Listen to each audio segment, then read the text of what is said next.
Here's what's coming up on our show this morning.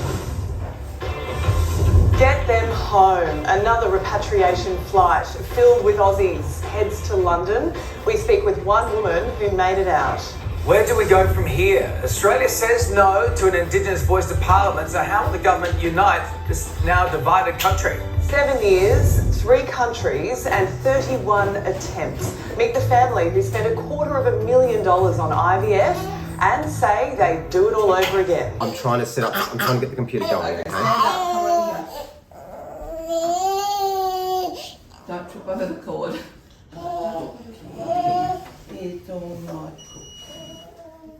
It was stressful, actually. I mean, I wasn't nervous beforehand, really. I mean, we were a little bit nervous knowing that it was live, but the morning, about 2 hours before it started, it was like, oh, quickly, got to get ready. And making sure he was okay was actually the real challenge too, because he was really tired early on in the morning, and so I knew he was going to need a nap, and there was 2 hours to go, and so I told Luke, take him out in the pram. He's probably going to have a cat nap, and when he wakes up he'll be a lot happier. So he doesn't wake up, and it's 8 o'clock, and so we're going to have our interview at 8:40. We have to join the Zoom at 8:30, and he's still fast asleep in the pram, so I'm like, oh no. So we did wake him up, which is always tricky. But he was okay, actually. Like, I gave him a breastfeed as soon as he woke up. He's squishing. There's tons of room. Is there? Yeah. Okay, cool. Okay, so now must be able to do this like a few minutes beforehand. I'm just going to keep Spencer as comfy as possible to the actual interview. You can play with my necklace. Do you know what the hardest thing was? So when we were sitting there in front of the laptop, because we had to join a Zoom meeting, we were on Zoom, and then we joined, but then we got a message, host has locked this meeting. Then we got a message, host has, ended this meeting or something. Like, we just kept getting all these messages that really screwed with our brain. Removed us from the meeting, okay?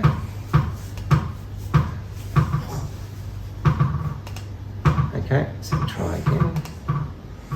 That was somewhat disconcerting.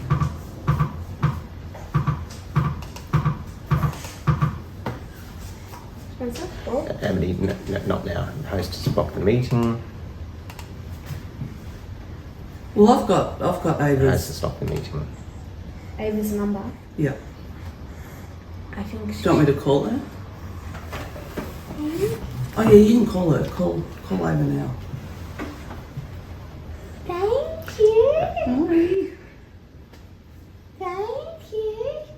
Spencer, I love you, but you can't be handing me the ball during the Zoom meeting. Thank you. Yes, you can. Yeah, but I won't accept it. Okay.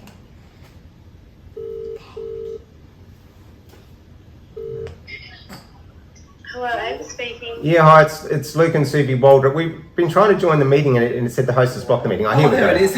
Okay, we're all good now. You're all good? Yeah, thank you. Flights facilitated, and I again would urge people, if you wish to leave now. Parts of New South Wales are bracing for extreme weather conditions today, with fire warnings also in place in 4 states. Spencer needs to be one of you. Oh, and then our segment was after a really long advertorial. So once we joined the Zoom, I was sitting there with Spencer on my lap, and he can't really be in one position for too long. So he was getting really impatient, and it was getting more and more stressful because he was getting more and more cranky just as the clock was ticking down to us being live. Good morning, Suvi and Luke. Today, Extra Day. How are you all? All right. Thank you. Thanks for joining us on the show. We'll be coming to you in our next segment. You'll be speaking with our hosts, Sylvia and David. Yeah. Image of girls in the family. So we're just about to go to a quick advertorial, and we'll be coming to you straight after the back of that. Thank you so much. So we had Luke's laptop up on 2 crates. And behind that crate we had his phone and a bunch of keys. And his phone is one thing that will really keep Spencer fascinated. So yes, we did resort to the phone. Look what I've got. Oh, phone, your phone. When you put on, just 1 second. Look what I've got. Look what I've got. Pass it and give me the phone. Yeah. Yeah, I'll put the phone here.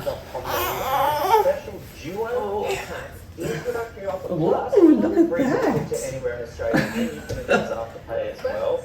All you need to do is choose whether you're an Apple Where's your iPhone hair or on an me? Android user like Samsung, and then your favourite colours. And we have 6 brand new colours. I've got the black, you've got that hot teal colour. Then at the beginning, they then asked me a question. But what was then really throwing is, rather than a normal Zoom interview where you're there in one panel and they're there in the other panel, they then started putting all that overlay footage that you saw on the TV onto that other panel. So we weren't actually looking at David and Sylvia when we were meant to be talking. So you had no idea where to look. And it was actually really distracting seeing all that overlay going on right next to us as we're trying to answer questions. And what else was throwing is we were sent a list of questions on Friday that we didn't rehearse because we didn't want to sound too forced, but we did sort of have an idea of what we were going to say. And so then the questions were different. Welcome back. Well, as parents, of course, we know there is no gift greater than our children. And for this Aussie couple, nothing was going to stop them from expanding their family. Childhood sweethearts, Suvi and Luke, married young, but didn't have their first child until Suvi was 39. And while Luke is an obstetrician, nothing could have prepared them for the struggles to fall pregnant again. We did eventually reach a stage in mid-2020 when we finally accepted that it wasn't going to occur with Suvi's eggs. 7 years, 3 countries, 31 IVF attempts, and $250,000 later, their journey took them across the world to Russia. One reason we went there was because I think they're one of the only ones that we know of that offer a live birth guarantee. They were offered a money-back guarantee, and 9 months later, baby Spencer was born. There's Spencer. What an extraordinary story, and we're thrilled to say that Suvi, Luke, their daughter Amity, and baby Spencer, look at baby Spencer! Hi! All join us now from the Gold Coast, guys. Look at your smiling faces. Suvi, we won't just quickly go to you first. Spencer obviously was born through egg donation. Look at him now. He's almost 1. He enjoys eating phones. that time. He's a device addict. Oh, sorry, it wasn't looking back on this? Oh, look, it's like being home. I can't say that enough. It's honestly like being home. After such a long journey, I think we always knew that Spencer should be part of our family. And my husband had a wallpaper on his laptop, and I didn't know the symbolism of it till after Spencer was born, but it was 3 hot air balloons floating in the air, and he only told me afterwards that it symbolised Luke, Amity and me looking for Spencer, and we found him. We finally found him. That's so beautiful, and it will really resonate with so many people out there who are trying to start their own family. Yeah. Luke, talk us through your journey to Russia. What brought you to that point, and what's on offer there that makes them potentially more successful than what's on offer here in Australia with IVF? Well, basically, multiple rounds of unsuccessful IVF over 6 years, and to be fair, we'd been warned relatively early on, like after Suvi's 4th round, that there was a chance we might need to look at donor egg IVF, but we were stubborn, and because we hadn't really had much troubles getting Amity, we thought, well, surely with IVF we wouldn't have any problems with Spencer, but we turned out to be very wrong. So we had multiple rounds, and it actually took us a further 4 years and another 17 egg collections before we accepted that it just wasn't going to happen, unfortunately, with Suvi's eggs. And of course, at that stage, COVID had hit, so that essentially delayed things by nearly 2 years about us going overseas. During that time, we had a very generous Australian altruistic donor who did 3 rounds for us, but unfortunately, none of those embryos ended up working out. And so I was researching overseas for when the borders would open again, and I was actually starting to look at South Africa. However, I've got a good obstetrician gynecologist friend in Melbourne who does a lot of IVF, and he's actually originally from Ukraine. And he'd been to the clinic in Saint Petersburg, and so he personally recommended it to me. He'd toured the facilities, and he said what they had there was as good, if not even better, than what he had in Melbourne. And I read their statistics, they seemed pretty good. And the Russians, although their foreign policies and politics have a lot to be desired, they have always been reasonably advanced when it comes to science and technology and medicine.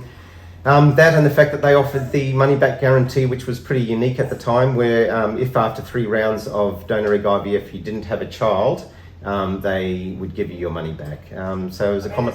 And that's extraordinary, isn't it? Sorry, that's right. I mean, you guys have spent, $250,000 to get this beautiful baby here. Yeah. But Suvi, I kind of want to go back to you on this one. So we know the setup now of going to Saint Petersburg and what what the cost is and what the technology is like. But you going in there, as a woman who's been through so much, and putting your body through so much, how did you feel in being there? And what are the facilities like, as a patient?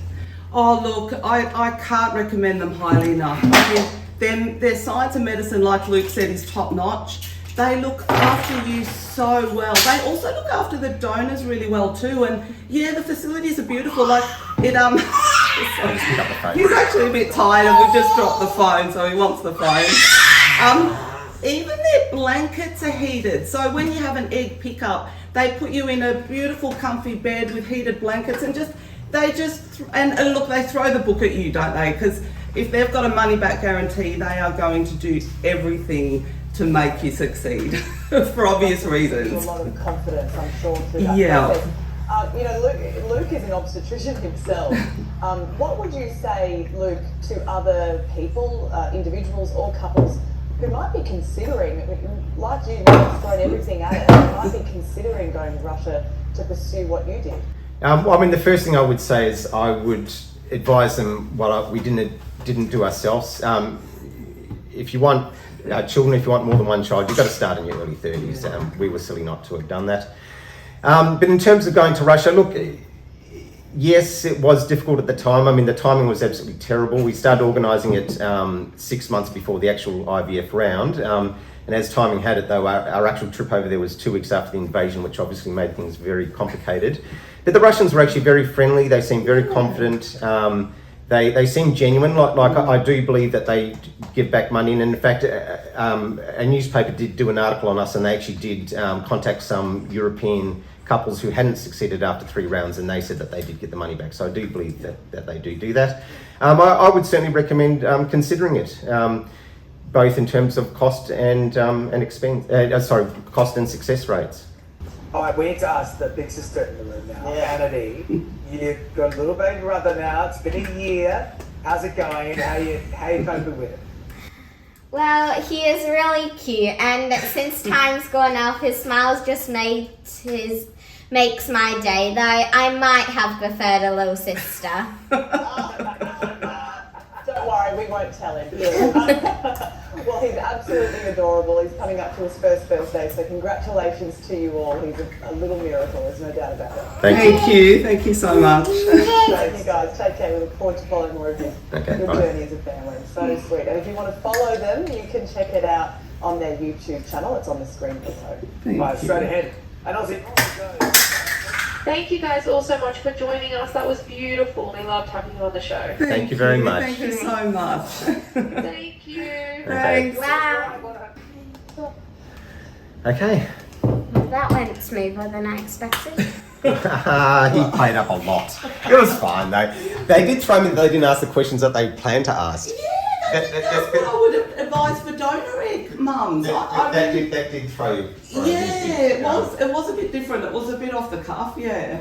They weren't totally different. They were similar, but obviously David and Sylvia are really seasoned journalists, and they ad-lib and they sort of take over then the interview. So we certainly didn't get the exact questions that we sort of were expecting. So that was also a little bit throwing, but and then I made a mistake, of course. At one point I said when they do the egg pickups, they give you a heated blanket. Of course I meant transfer, and so afterward I was kind of thinking to myself, oh no, like did we sound really stupid and all that? But then we watched it, and I think it was not too bad. But you have that sense when it finishes, though. You have a real cringe sense, like you think, oh wow, that was really bad. But look, I mean, yes, it is really nervy. Unlike the current affairs show where we knew that they would edit out any stupid bits. We knew that there was going to be no editing with this, so yes, we were nervous. But look, it's great. I mean, we're genuinely just grateful to obviously shed light on the IVF journey and how hard it is. And also about the OLGA Fertility Clinic, because already on Facebook I've had some inquiries about what clinic we went to, what clinic had that money back guarantee, and yeah, I just could not sing the praises high enough for the OLGA Clinic. I mean, look what we've got, you know, he's crawled away from me. I'm going to go and get him again in a sec. But yeah, so I'm really glad if anyone else finds out about the clinic through this story, and plus just to raise awareness about the struggle of IVF. So I'm now going to go over and get Spencer back in frame so we can say goodbye to you. So just 1 second. Piper is there, busy panting away. Hello. Oh, come here, love. Oh, come here. Well, now Piper's obviously come and joined us too. Here we go. Oh, now the little one. Yeah, I know, he makes himself a chook. So he wants to be crawling at the moment, which is actually really good. But and that was the problem, holding him on my lap for so long. He just wants to be crawling. But anyway, so we're going to say goodbye. But if anyone wants to check out the interview, the live TV interview, I'll put a link beneath this video. But anyway, so being on live TV was a horror experience that hopefully we... No, it wasn't a horror experience. It was scary though. It was scary.